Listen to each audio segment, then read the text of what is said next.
Recording in progress. So we'll continue with monetary policy. Monetary policy is one of the instrument policy government will use to control or to manipulate the economy to achieve its objective. So for monetary policy, we have the instruments of policy, which are either interest rate or quantitative easing. So we're going to start with monetary policy through the interest rate.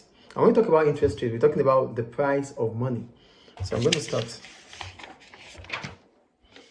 interest rate. So we'll go to interest rate as a monetary policy instrument. Yeah, the rate of interest is the price of money. This involves both lenders and borrowers. So the rate of interest, the price of money is interest. So it means the price of borrowing or the price of saving. The price of saving. So these are what we call interest rates. So we start with for lenders. So when it comes to borrowing, it involves lenders and borrowers. It means you're taking a loan. So if you are taking a loan, it means you need a lender, the bank, which you have to pay certain interest to, and you are the borrower, which you need to pay that. Which, as a lender, this is the point. When money has to move, when borrowing has to be involved, it involves the lender and the borrower.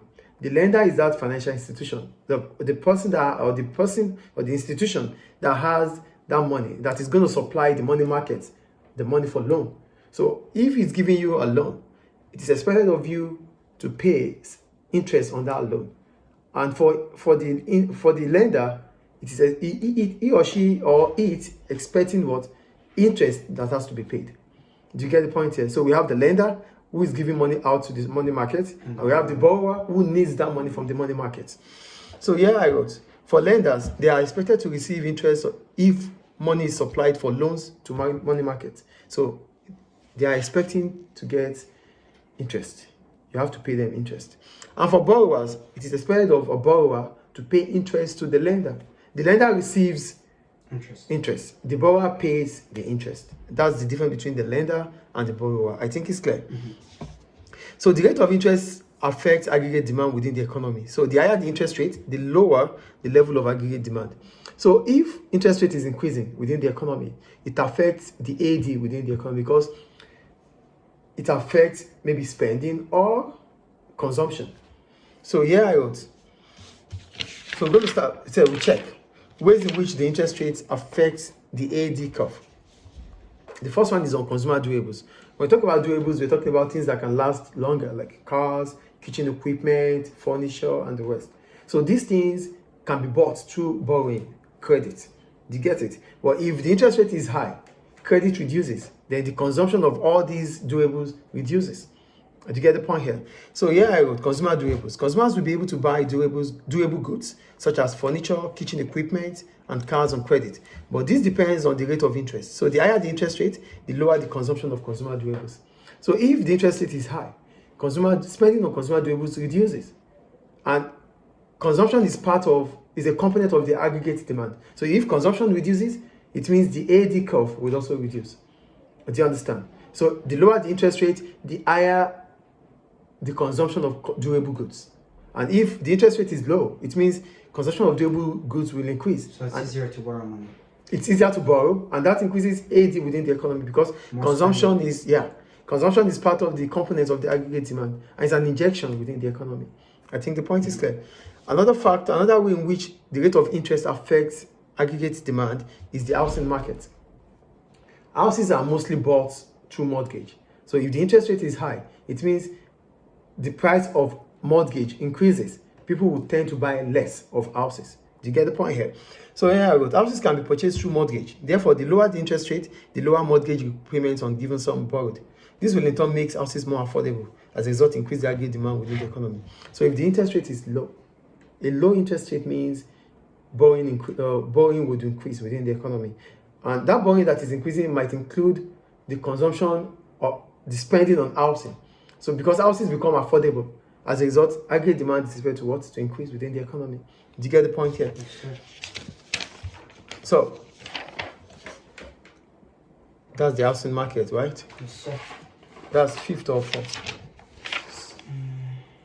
No, I think I have some points I have not mentioned there. The housing market? Yes, sorry. Yeah.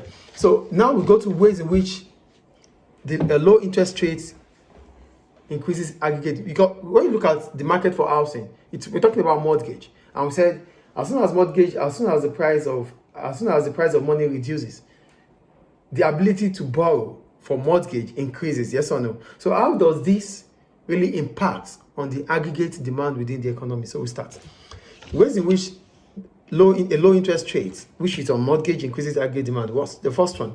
First, an increase in the demand for all type of houses. An increase in demand for all type of houses leads to an increase in the number of houses being built. So if the demand for housing, all types of houses increases based on the fact that individuals have access to money. So that means different people would want to buy different type of houses.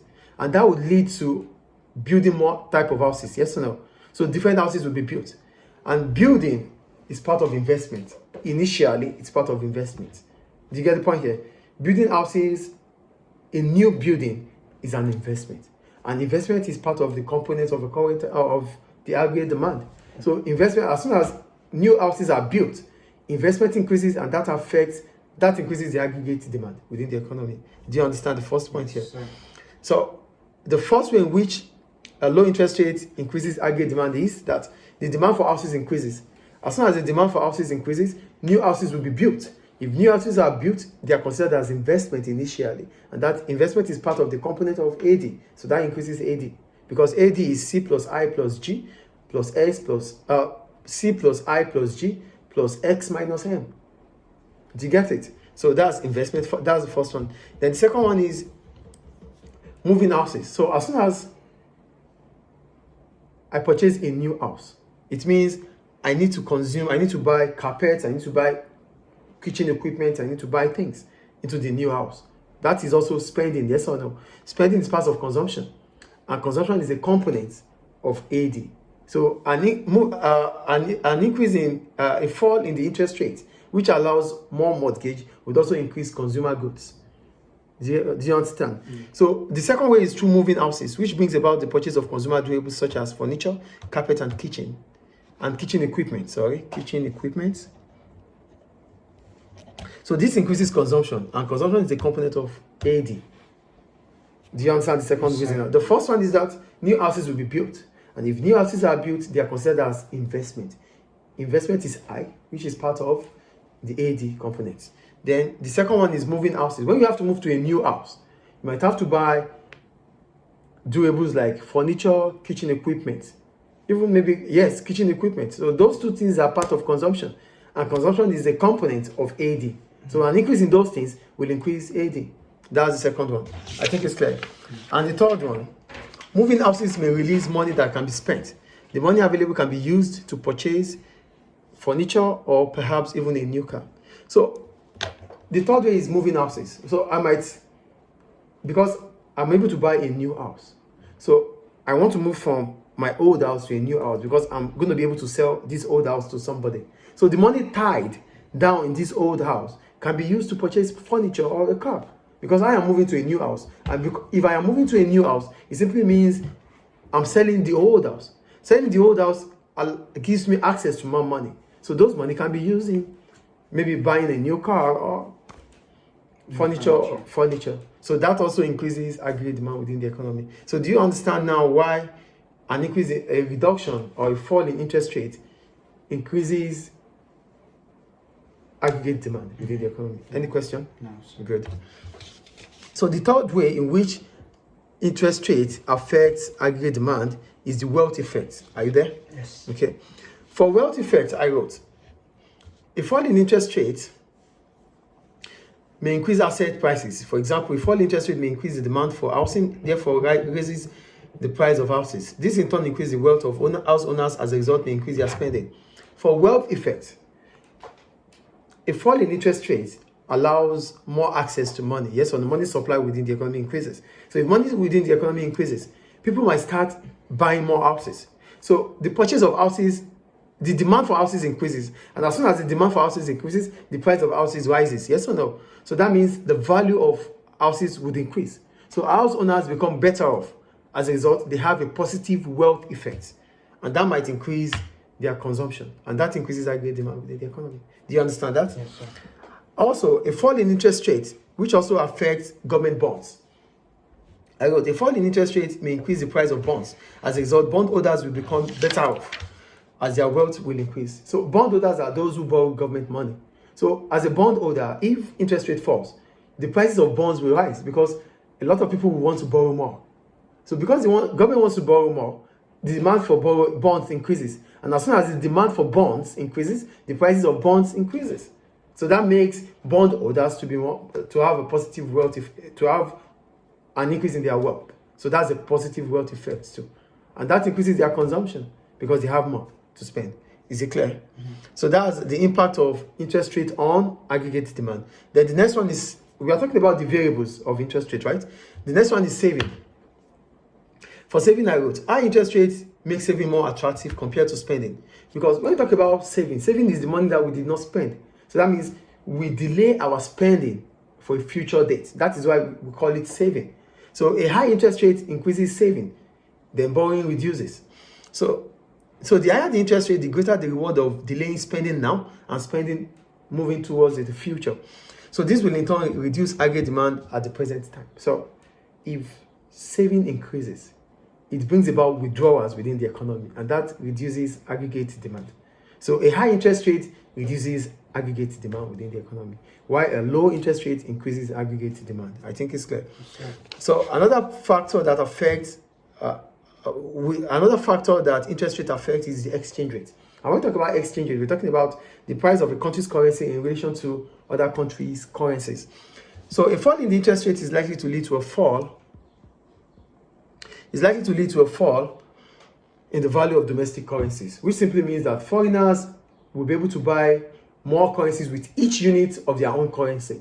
That is what the price of that's what exchange rate is. So an increase in a fall in a country's currency or a fall in interest rate makes the exportation makes the value makes exportation becomes internationally competitive. And as soon as exportation becomes internationally competitive, the demand for goods increases. Then aggregate demand would increase. Why? Because more exports will be done. Because a fall in interest rates reduces the value of the country's currency, which means the country will not be able to do more import. It will be able to do more export than import. And if the country is able to do more export than import, that means the net export value increases. And that makes the balance of payment current accounts to improve. So a fall in interest rate will increase export, reduce import. And if import is reducing, it means withdrawal is reducing within the economy, while export is increasing injection. So an increase in injection, a fall in withdrawal will make the aggregate demand to increase. Do you get it? Yes. So that's about exchange rate. Any question about that? No. Thank you. So that ends interest rate, which is a monetary policy instrument. Policy instrument to increase aggregate demand within the economy.